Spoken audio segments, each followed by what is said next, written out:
পৃথিবীর সমস্ত প্রাণী যখন রিজেক খায়, রুজি যখন খায়, রুজি খাওয়ার সময়, খানা খাওয়ার সময় খানার কাছে মাথা ঝুঁকাইয়া দেয়, ঠিক কিনা? গরুর দিকে তাকান, গরু খাদ্যের উপরে তার মাথা ঝুঁকায়। গরু, কুকুর, শূকর, বিড়াল, ইঁদুর, পাখি, জন্তু, জানোয়ার সব খাবারের উপরে মাথা রেখে, মুখ রেখে খায়। আল্লাহ রাব্বুল আলামিন আশরাফুল মখলুকাত মানুষকে রিজিকের কাছে মাথা নত করার ব্যবস্থা করেন নাই।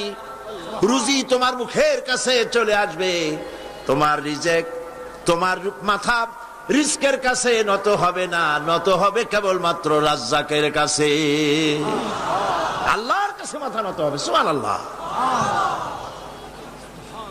এই জন্যে তাওহীদ স্পষ্ট করে নিতে হবে, সমস্ত ক্ষমতার উৎস কেবল